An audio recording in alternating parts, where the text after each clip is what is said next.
Colorado Road. Shut that damn music.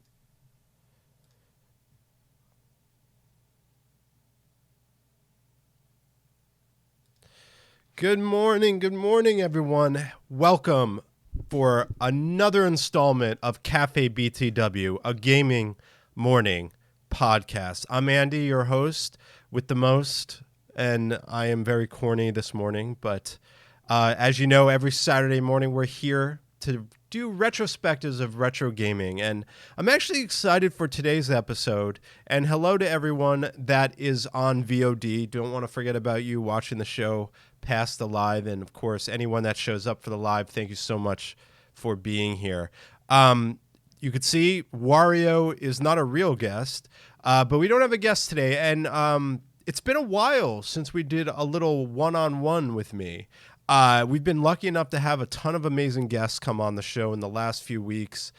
We have some more guests coming, but a part of my podcast that's really important to remember is it doesn't need a guest to do it, because these episodes are kind of fun because it allows me to really dive into some history. Today, we're doing the history and nostalgia of the handheld console. We're not going to dive into a lot of the games. We're going to focus on the consoles themselves, and we're going to walk through a timeline of retro gaming handhelds to modern handhelds today, which brings us to a lot of current handhelds that have been a lot to talk about with the Steam, Valve console, the Steam Deck, and of course the Nintendo Switch. Is that a console or is that a handheld console? What is it? We'll get to that. I really like this topic because handhelds are very much a part of my childhood as a kid, which we'll go through a little bit, but let's air some dirty laundry. First of all, I do want to mention, we've been doing this podcast for quite some time, almost 3 years. I don't know if I'm wrong there, but we're close to that. And, I made a mistake of not starting a YouTube sooner, but we did start a YouTube a couple of months ago. It might be even a few months ago now, and we're already up to 202 subscribers. So I want to thank everyone on YouTube that has supported the show, because what's really important about the YouTube side of Cafe BTW is not where we go live. We'll always go live on Twitch, but we always put our VODs on YouTube. So if you missed the live and you want to watch the show, or you want to watch some older episodes, there are plenty of episodes to check out on the playlist. And also, I share a lot of shorts, which are really cool, like retrospective stuff, which you kind of see on my TikTok and my Instagram Reels, but you get it here on YouTube as well. So it's very simple. You got a playlist with all the past episodes, whether I had a guest, whether I didn't, whether it was just a retrospective look. So yeah, please check out the YouTube. I know that we have all the links all over the place here, so definitely check it out. I could use the support. But yeah, if you can't make the live, there's always going to be the episode available right on the VOD as soon as 2 hours after, depending on how fast I can get that thing up.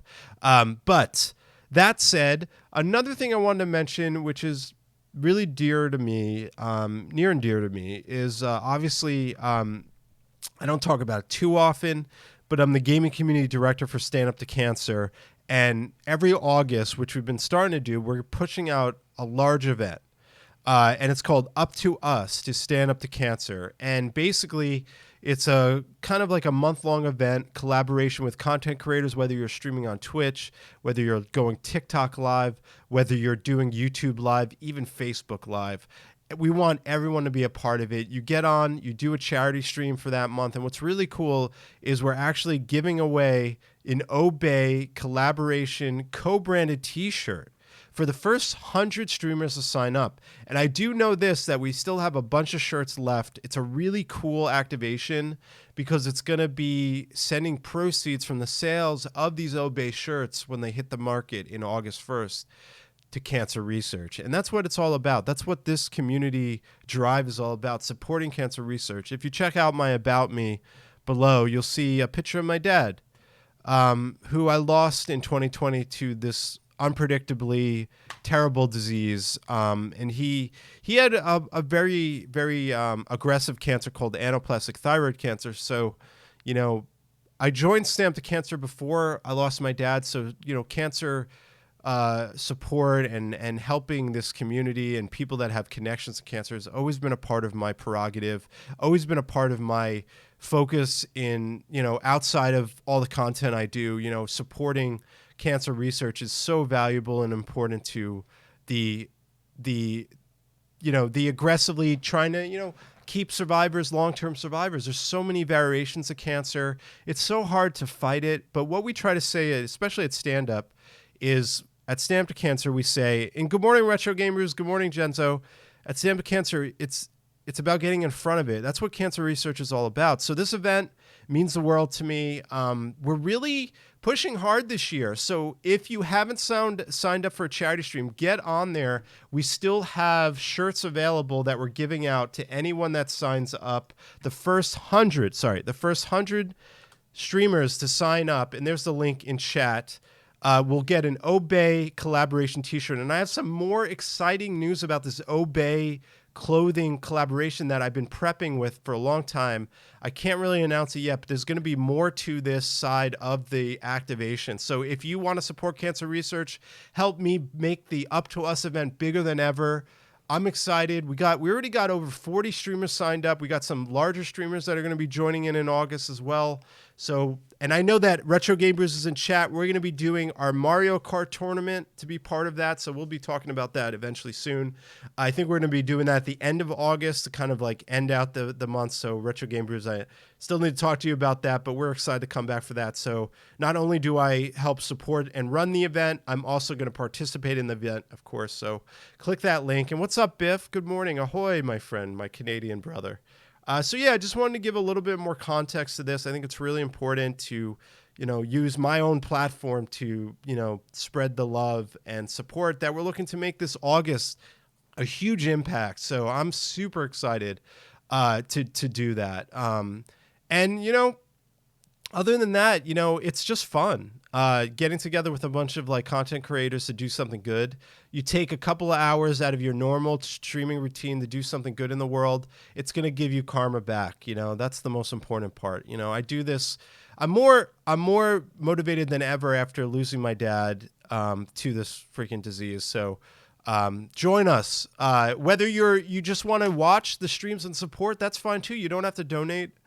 You don't have to do anything like that. Awareness is more important than anything. So spreading the love would mean the world to me. So I'm going to be talking about this a lot at the top of my shows leading into August because, I'm pushing hard, been working really hard to make this event really special. So check it out if you haven't already. I put the link in chat there, and we'll look forward to how the event pans out. I'm really excited about it. Okay, it's just me today.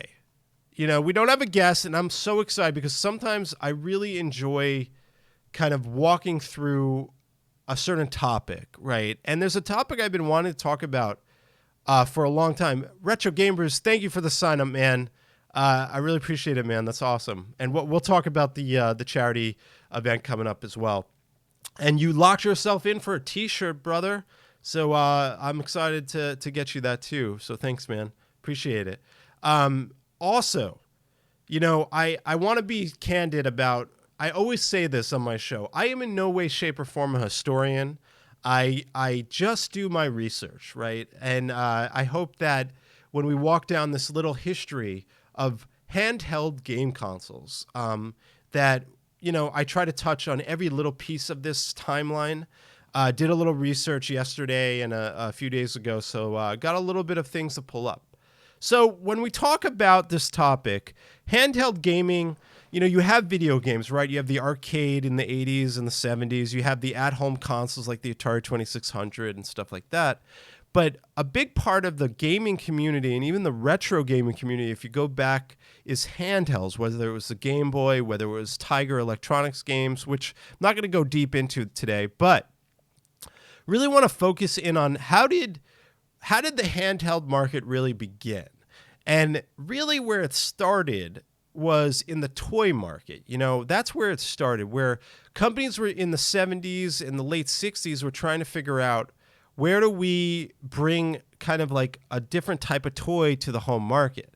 One of the earliest handheld games that I could find that could be considered, I guess, a handheld game is the periscope firing range, which is this little box that you hold up and it acts as if you're in a periscope game. And the reason I'm pulling this up is because it seems to be, as far back as I've been doing my research, one of the few like kind of kickoff starters to what would eventually unfold to become a handheld game. Thanks, Biff, for signing up. I love it, man. I can't wait to have you part of it, dude. Thank you so much for that. But as you can see here, I don't know much about this thing, but it does look cool. It actually looks like you have like a little periscope, and I think when you look in it, it has like kind of like a thing where you can aim. So kind of like an archaic side of the handheld, history in a sense, but look how cool it is. And man, they don't make toys like this anymore, do they? Another one that is very popular that came out in those days was Tic-Tac-Toe by Waco, which was made in Japan, and it was literally a tic-tac-toe box that was also a handheld. Obviously, it's I believe, is it LED style? I'm not quite sure what it's made of. I think it's just literally lights that pop up and act as the 0 and the X, so you could play tic-tac-toe portably. So I think that's pretty cool. I've never played this thing. I saw some YouTube videos on it, but it's really cool. So then continuing to stick to the toy line world, right? One of the biggest toy makers of them all is Mattel. So Mattel comes in and they start making these very recognizable handhelds that you might have seen before. This is actually Mattel's Auto Race, which, as you can see here on the video, is a simple handheld that does have kind of like the idea as if you're racing. But as you can see, you're only like a little light on a screen, but there's other lights coming down as if they're cars. So that gives you kind of like a feel of a true beginning of like, hey, this is a handheld game. There are lights here. There's like kind of like a board here. And it's a working product. I mean, as you can see, there's cars coming by. It doesn't look like a car, but it feels like you're racing. And I think for the time that this thing came out, there's definitely, you could definitely say that this is kind of like the very early feel of a console handheld. And yes, but a nice racing game for its time, I would say. And then one that a lot of people probably recognize is Mattel's Football. And this is one that I actually had as a kid. I forget where, we bought it. We probably bought it at Sears or something like that. But as you can see, this is a very archaic version of a football game, but you got to give them credit where credit's due. They definitely tried to make a football game a handheld game, Mattel Electronics. Retro Gamer says, my grandma had the electronic football, spent a lot of hours getting a few dots to score a touchdown. In a life without video games, these were absolute legends. Absolutely. Very early concepts. I mean, even though they're handhelds, it's literally like a video game in a sense. Yeah, sure, they're blinking lights, but as you can see, they took what they did with the racing game and they kind of pulled it in and made it a football game. And as Retro Game Brew said, that it was really hard to play it and score, but nonetheless, you could somewhat figure out how to play, you could actually figure out how to play, a game. And this was 1977, going way back, a few years before I was even born. Now, one gentleman that is so crucial to the creation of handheld markets is the wonderful and I'm going to butcher his name. Gunpei Yokoi. Oh God, I'm butchering it. He is a legend, and I'm so sorry I butchered his name. I can't read people's names outside of America. I'm terrible at this. This gentleman is the guy that created the Game Boy. And he is a legend. He's the legendary Nintendo designer, and he is very crucial to the kind of like landscape of how handhelds were started. Gunpei Yokoi. I think that's how you pronounce it. But man, I can't talk about handhelds without talking about this wonderful, wonderful man. He was born in 1966. He was president of Nintendo at the time. He went to the president of Nintendo at the time and told him that he was working on a toy that did an arm extension, an extended arm, and he invented this thing. And but this guy is so crucial to the creation of a lot of things that we do, because he started. I believe he helped develop the original Game & Watch. So let's watch the first true handheld, the feel of a true handheld, which was the original Nintendo Game & Watch. So let's watch the first commercial. Game Watch, Game Watch, Game Watch, Game Watch. いつでも Game Watch、どこでも Game Watch、誰でも Game Watch、Game Watch。ジャッジ、ボール、バーミン、ファイヤー、マイクロコンピューターを使ったゲームウォッチ。ゲームをしないときはデジタル式クォーツ時計です。ゲームウォッチ。So this is the first Game Watch commercial in Japan. And you know what? Wow. Imagine being a kid when this came out. You must have been blown away. This is incredible. This is the beginning of really folding in what the Game Boy would actually become, and then really solidifying the handheld market with the Game & Watch. These were playable, amazing little machines. And one of the first ones was this wonderful one. Which the games were created by Nintendo designer Gunpei Yokoi, who was handpicked by Nintendo president after finding unique toys that the man had made before the era of everything else. And obviously these are very crucial. I had a few Game & Watches when I was a kid. These are so amazing, and now they're pretty expensive if you have these. They're very pricey to get them on eBay. But unbelievable. Biff says this was unbelievable. Also, the Pac-Man watch. Yes, the Pac-Man watch. I forgot about it. And yes, Retro Game Brews, he was the father of the D-pad, technically.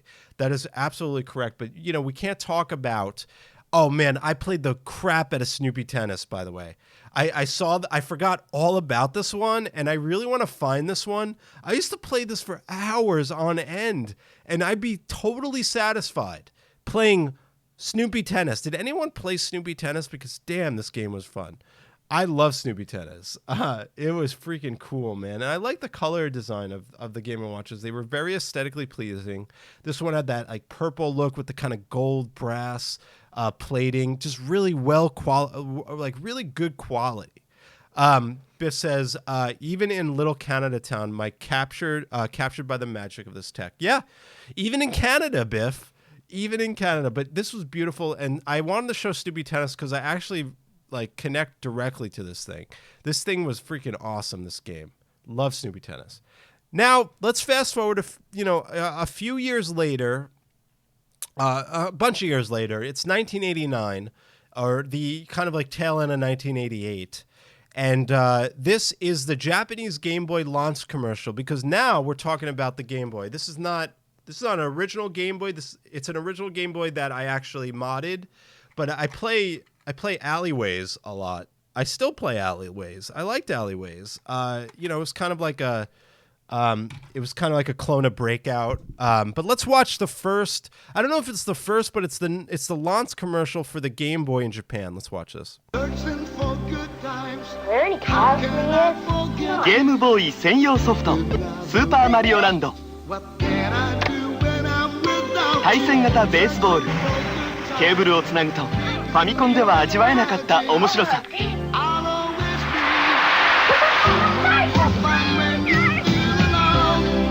ゲームボーイ専用ソフト This music slaps. とことん付き合える仲間がいる Damn, that music slaps, right? That's some like moving music.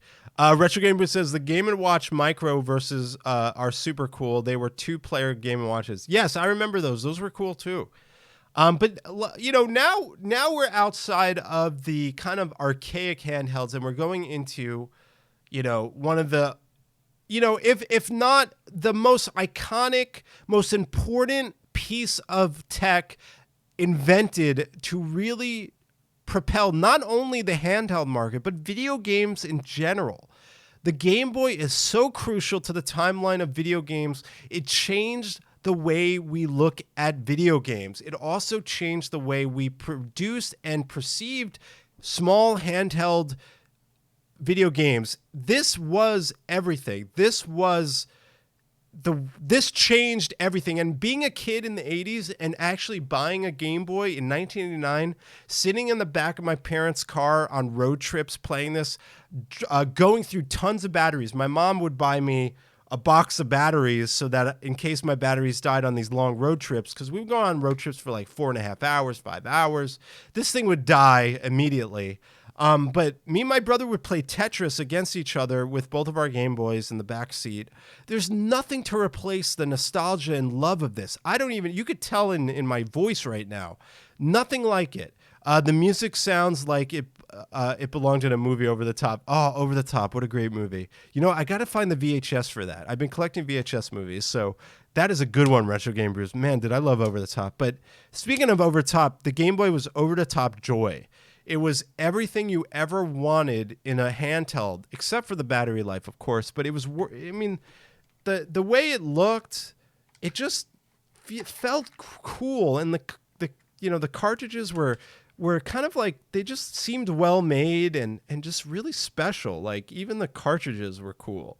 And the art on them, I'm just getting like goosebumps thinking about being a kid and really going back in time and enjoying this.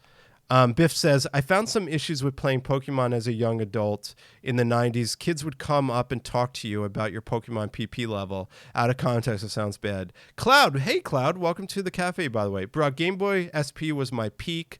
The backlit screen and recharger blew my mind back in the day. Retro Game Brew says, so many hours of Game Boy sessions of Mario Land 2 and Kirby's Pinball. Great games, by the way, great games. But obviously the one iconic game was the pack-in game. Tetris was phenomenally successful, and it was so successful, it just like two peas in a pod. Tetris and the Game Boy were like two peas in the pod. They were meant to be together. Not only does the Game Boy get its respect, but if it wasn't for Tetris, I don't know how popular the Game Boy would have been, because Tetris really just gave you it kind of like was a tutorial to the handheld, right? It's like, here's an easy puzzle game. Check this out. This is just the beginning of more to come. And Tetris, to this day, people are still playing the original Tetris for the Game Boy. It's one of the most outstanding. And I have to say this, it's got to be one of the best games of all time.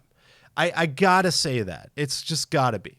And by the way, I believe, and don't quote me, I believe they sold over time 150 million Game Boys over the course of its legacy. That's half of the United States of America. That's how many people had a Game Boy. So many hours, so many important hours of my childhood spent like this. I remember one of my friends, also their parents. This is when a lot of casual gamers, like people that you didn't expect to play video games, like parents, grandparents, were playing Tetris. I remember one of my friends, his mom was obsessed with Tetris. I would literally see her in the kitchen sitting at their dining room table while we were playing downstairs, while playing NES or whatever, and she would be playing Tetris for hours. And she'd be like, you guys want nachos? And like she'd get up, make nachos, and go right back to playing Tetris. It was so cool to see someone so old back then. It was 1989. To see someone so much older than us playing video games blew my mind. I was like, your mom is the coolest mom I've ever known. And the music, the music. Yes, the Game Boy had a wonderful sound chip. It was fantastic. Now let's start to move up, obviously, what comes next. And we can't talk about the Game Boy without talking about the Game Gear. But let's watch this old Nintendo commercial that's very famous. And obviously, this guy was in Mallrats and a whole bunch of other movies. But let's watch this commercial because you know what's next.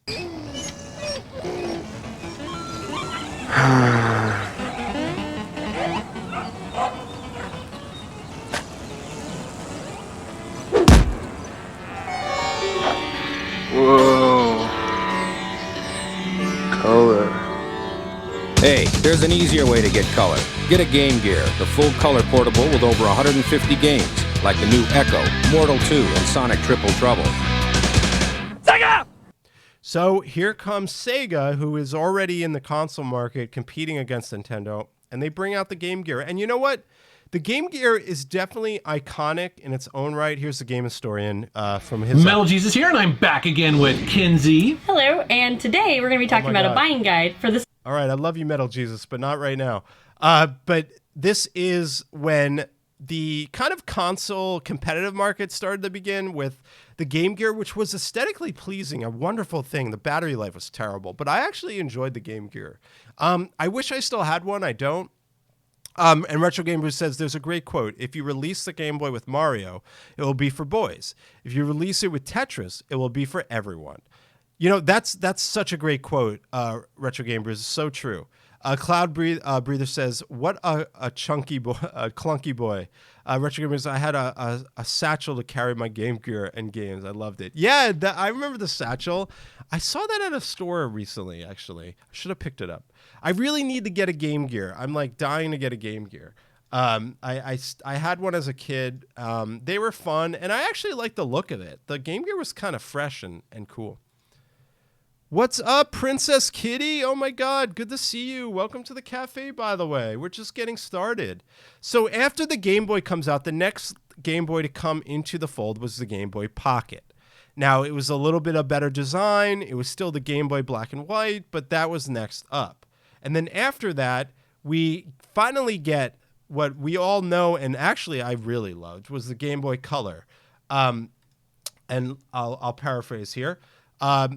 The Game Boy Color features a color screen rather than a microchrome screen, but is not backlit still. It's slightly thicker and taller in features and slightly smaller screen than the Game Boy Pocket. It's a media predecessor in the Game Boy line. As with the original Game Boy, it had a custom 8-bit processor made by Sharp that is considered a hybrid between the Intel 8080 and the Zilong 780, which I have no idea what those were. But I know a lot of people probably had a lot of connection to the Game Boy Color because it was really a big deal. It was like, whoa, we're seeing things in true color. And here's the Game Boy Color debut commercial. You haven't been flossing.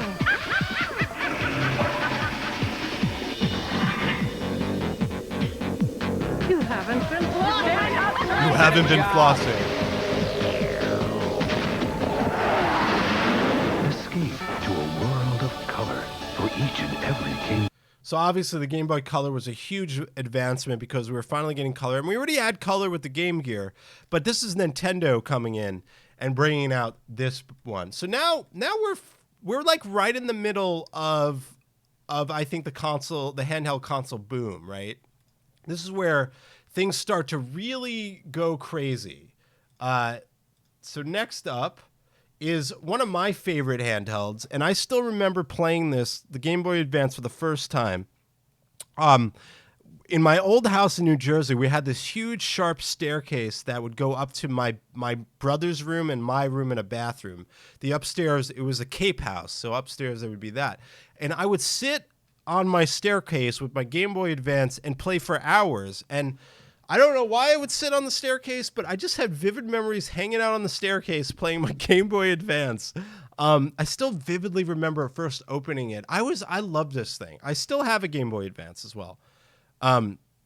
Kitty says, the era of weird video game commercials. Yes, weird but fun. Weird but fun. But the Game Boy Advance, I'm sure a lot of people had a lot of connections with. It was fantastic. I actually really, really enjoyed it. Here's another commercial. I won't play the video, the audio. I'm always worried about copyright, but this was like one of the early Game Boy Advance commercials. I loved it. I thought it was a cool little system. It's still really cool. Then we move forward. We keep moving forward. Things, like I said, are moving fast with the handheld market. We're starting to get lots of different options here. Retro Gamer says the GBA was so good. Epic showdowns of Advance Wars with my brother. He was really good. Advance Wars is awesome. Definitely great. An awesome callback. But then we move into what we called the Game Boy SP, which was a little bit more portable, a little bit more comfortable. And I believe, is this the one that started with the backlit? I forget. But still, I love the shape and the form of a Game Boy Advance SP. I really need one. I need to get one. I don't have one, and I always see them in a lot of retro stores, and I gotta get that on my list because that is something I want back in my collection. I actually don't have a lot of handhelds in my retro collection, but look how beautiful this thing is. I love this thing, and I think it came in all different colors. Then Nintendo decides, hey, since we're making all these things, let's make it really small. So they came out with the Game Boy Micro, which I think was a little bit like, hey, are you a leprechaun? If you're really small like a leprechaun, maybe you would enjoy the Game Boy Micro. But for me, I thought it was a little bit too much. I don't know. I didn't want something small, right? I wanted something a little bigger. I wanted the screen to get larger. So when the Nintendo came out with the Game Boy Micro, I wasn't really a fan of the Game Boy Micro, and I'm not sure how a lot of you feel about that. And Cloud says the Game Boy Advance SP was just an amazing backwards compatible wise. It was the backlit and rechargeable start. That's right. It had the backlit. Yep.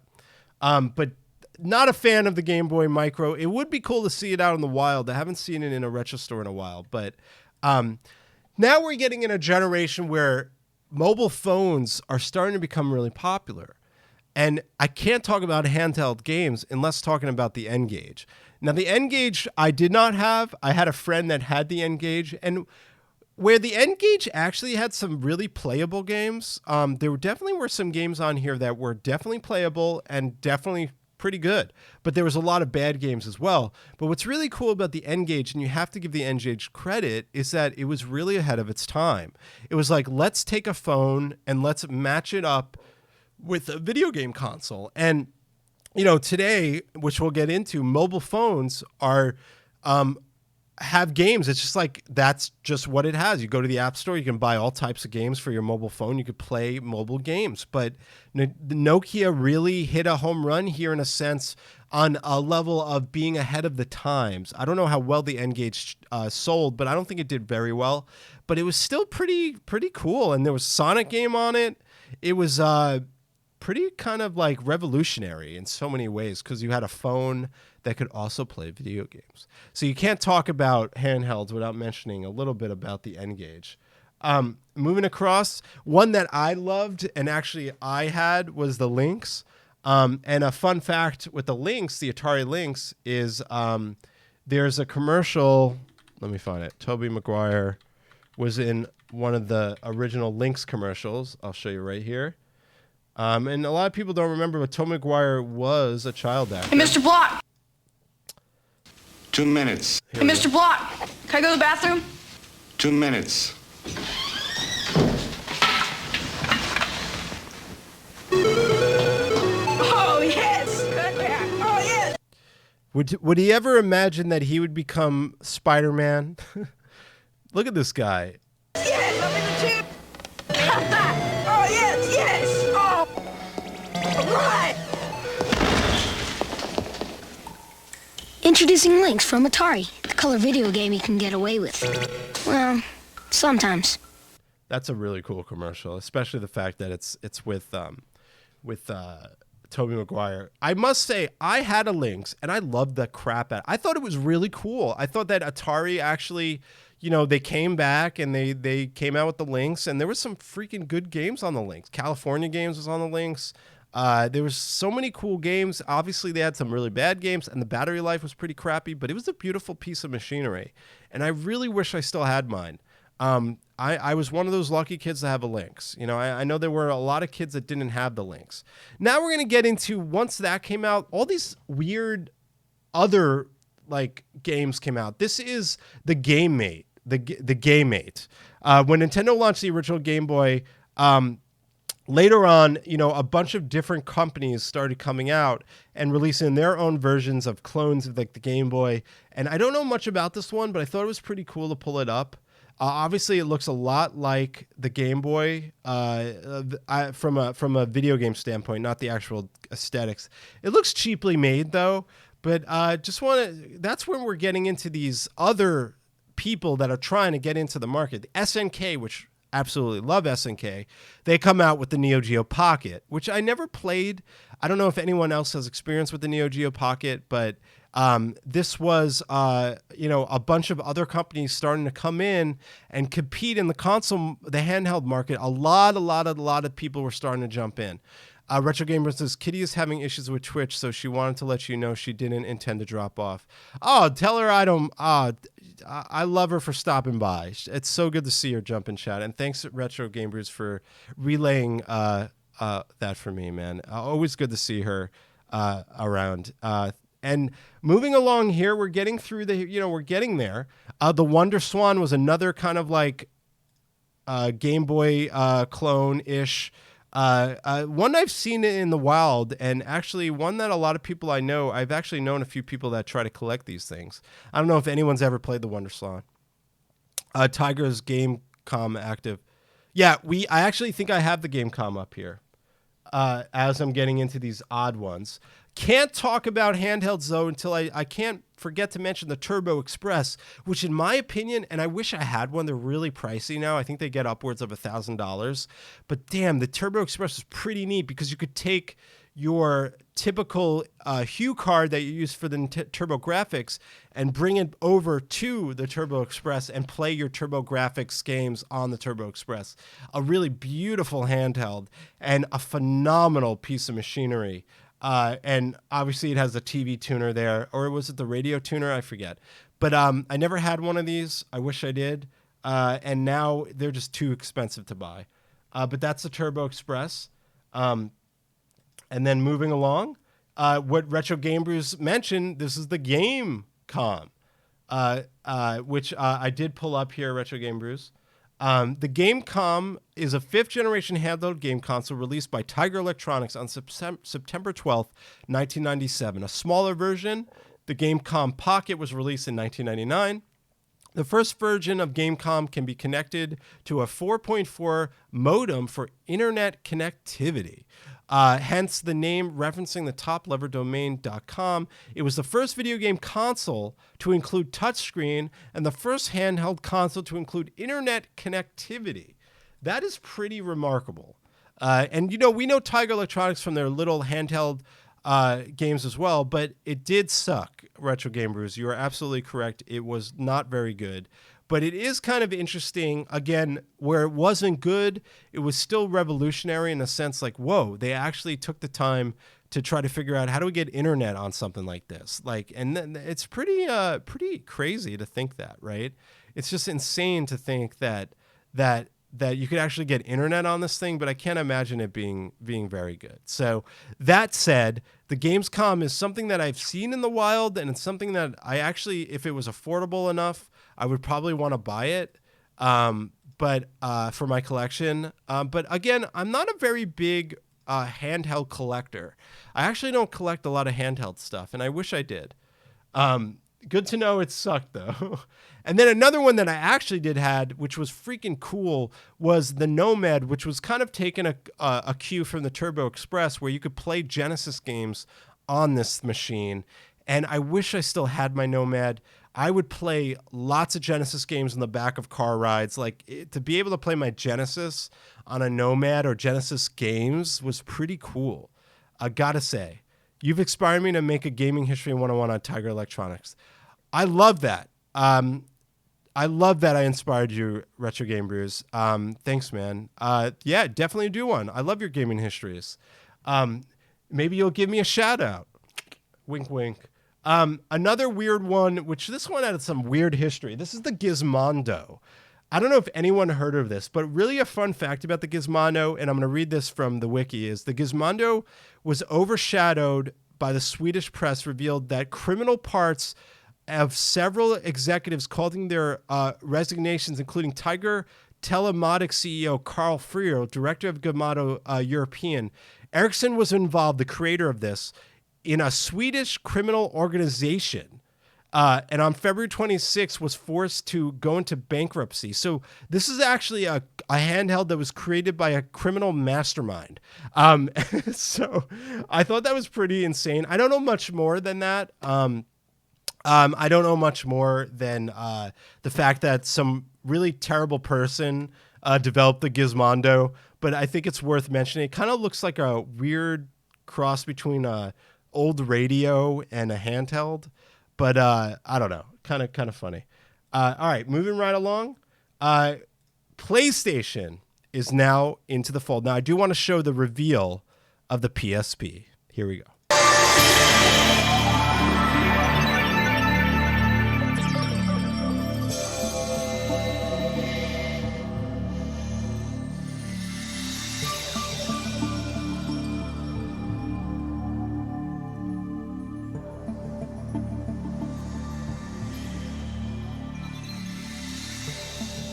Very awkward silence here.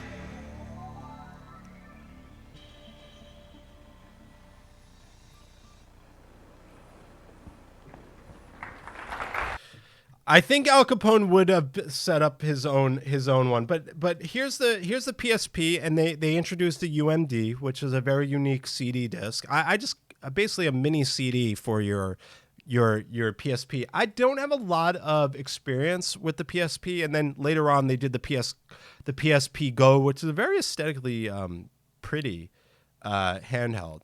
I was not a big PSP person. But we can't talk about the handheld market without the entrance of Sony into the market with the PSP, and this is the PSP Go, which was a smaller version.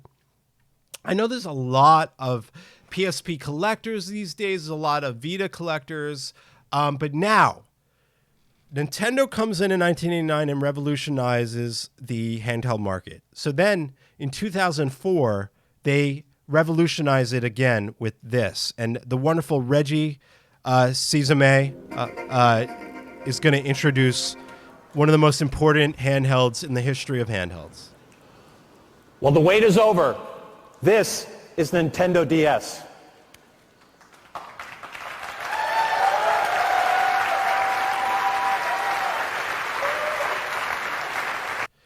Now, this takes a lot of what they already did with the Game & Watch from back in the day, and I'll read through. Cloud says, the PSP was so far ahead of its time. Totally. Acid, what's up, Acid? Welcome to the cafe today. Always wished I had gotten a Vita or PSP when they were awesome. I wish I did too, but now here's Nintendo with a revolutionary co-screen machine. I don't know, is it Fils-Aimé or Reggie Fils-Aimé? Sorry, it's Fils-Aimé, Reggie Fils-Aimé. I butcher names, man. But Reggie's a legend. The DS is still a remarkable machine, and I can't talk about it without mentioning it. And then obviously they came out with the DS Lite as well.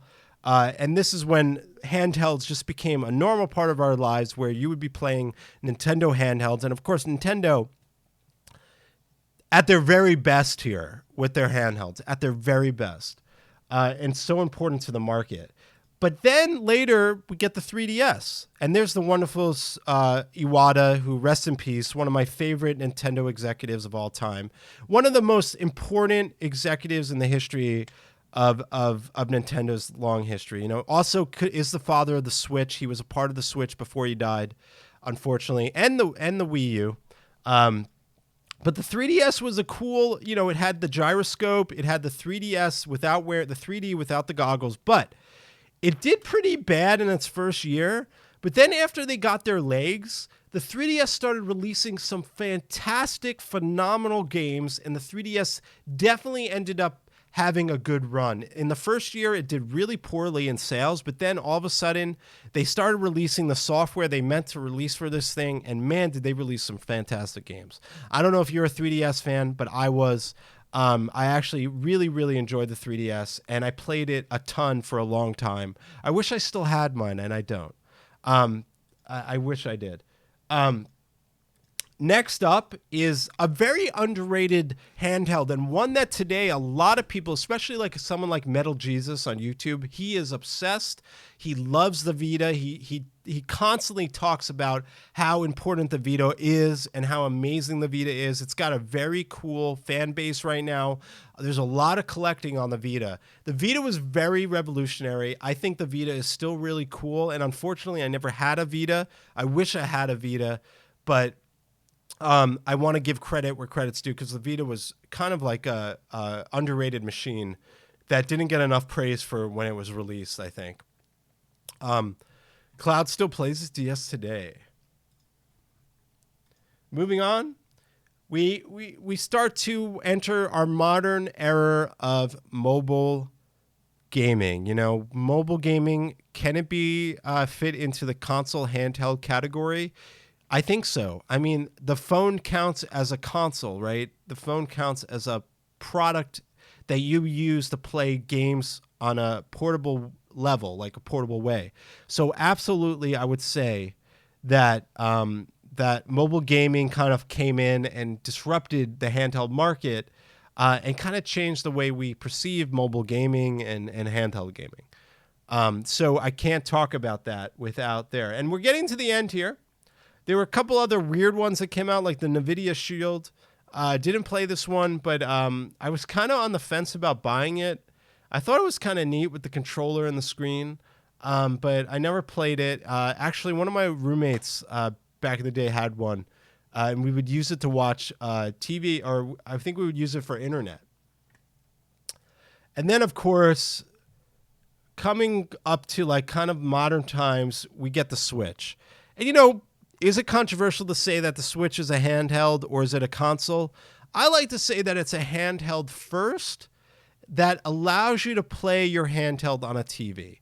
And I think that Nintendo was really smart with this because the Wii U came out, and I love the Wii U, but it wasn't quite what we wanted. And I always think the Wii U is one of the most underrated modern consoles or recent generation consoles. I still love the Wii U, and there's some fantastic games on the Wii U, but it was kind of a prototype to what they wanted to do, which is make it a portable console, right? And the Switch became highly successful. It's brought back Nintendo into the limelight. Is the Switch getting old? It is. It's already been out for a few years now, more than a few years.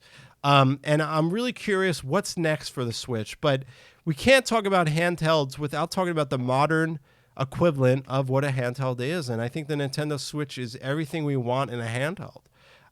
Now, that said, recently, I can't talk about it without talking about the Steam Deck, which the Steam Deck is kind of like the next generation in, you know, PC handheld gaming. Never have we really had PC gaming handheld in quite the right way. And then Valve comes in and they decide, you know, we're going to make the Steam Deck, which I heard is really cool.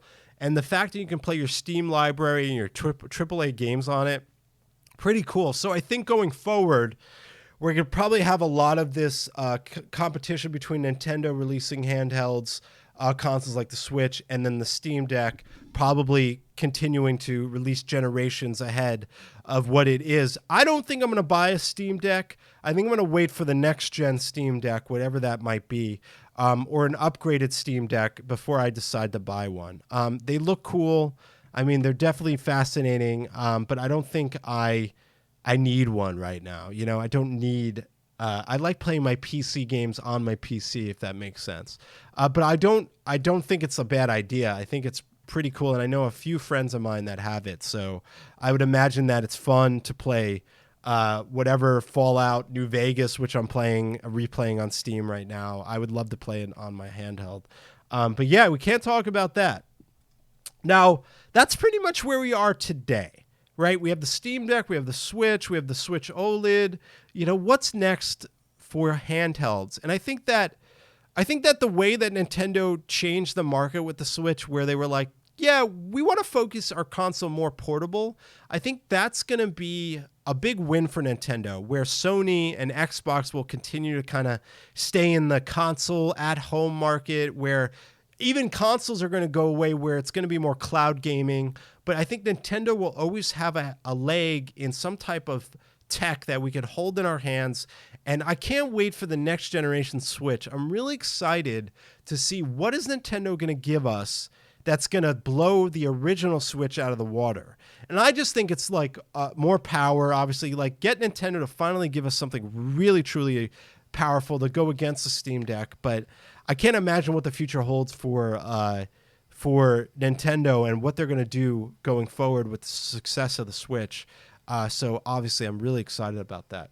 Now, as I always do, I ask a question to the Twitterverse that relates to the show. Today, I asked, what's the best handheld game console of all time? We have Project says the Wonder Swam, Color Ahoy. Wow, that's a hell of a one to pick. Robertson says Game Boy, although there are some classics that you can play on mobile phones if you get through the pay to win rubbish. Doom on mobile phones is a plus. Zen Zero says, I think the DS Lite is my overall favorite, especially since it's backwards compatible with the Game Boy Advance.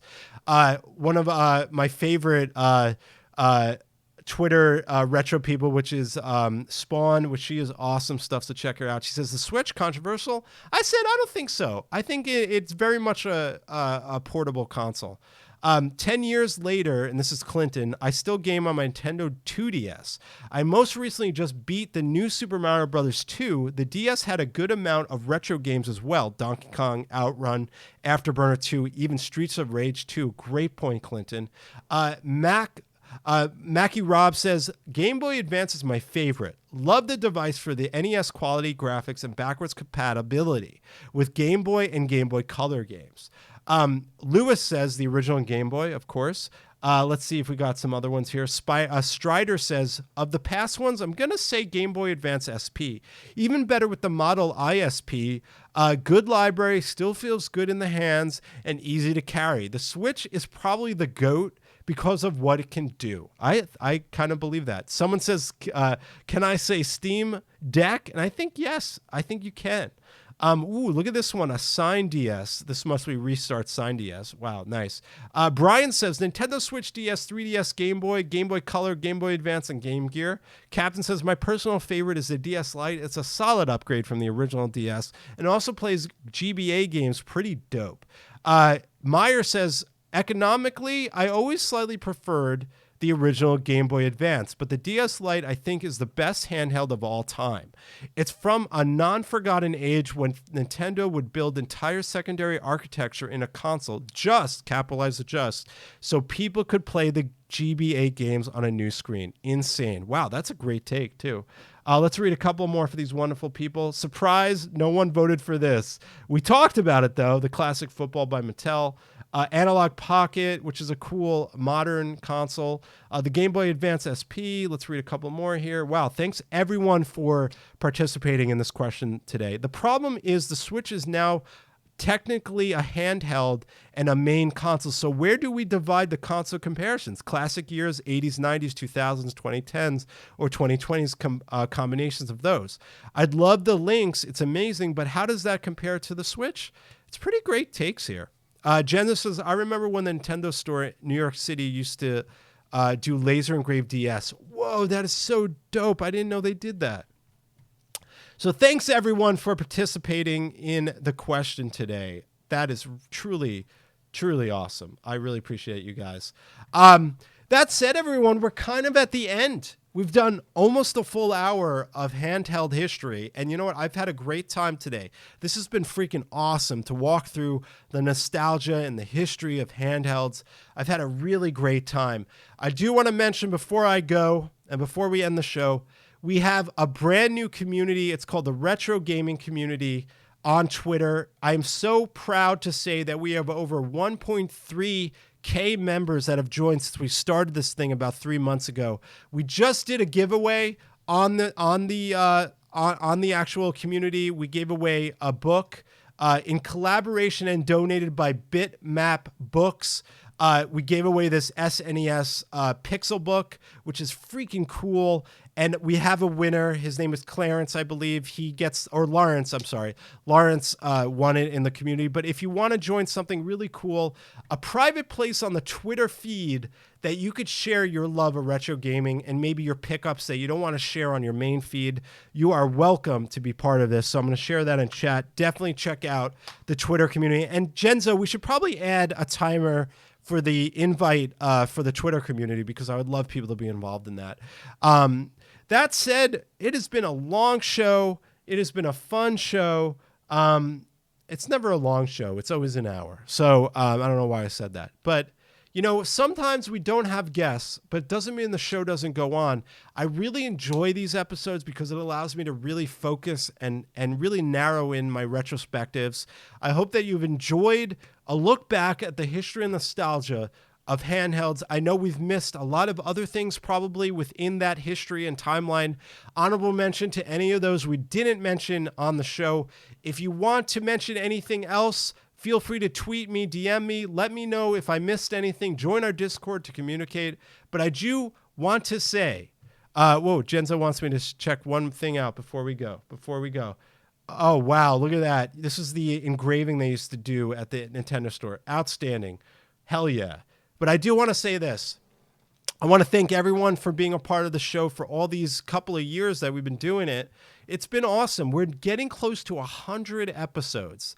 We are nearing 90, I think. We're around like something like 85 to 87 episodes. I cannot believe that I've done that many Saturdays. It freaking blows my mind. I don't do this for anything else than more to enjoy and be happy and have fun with you all. That's what this podcast is all about. Let's just have fun. Let's talk about our love of video games. Let's have amazing people on the show. And that's pretty much the bottom line. I want to thank everyone that stopped by the live today. Thank you so much, everyone, for participating in chat and having fun with me on this walkthrough of the history of handhelds. I want to say hello to everyone on VOD. Remember, we do have a YouTube channel now that gives you a chance to watch these outside of the live, and I want to appreciate everyone on my YouTube that's been supporting me and watching episodes from the VOD side. Again, I'm Andy, and remember, we only get one shot at this, so be nice to people. All right, everyone, we'll see you soon. And just a reminder, next weekend's my birthday. We are not having a podcast, but we'll be back the following week. Talk to you soon. Have a wonderful Saturday. And remember, be happy. See you later, everyone.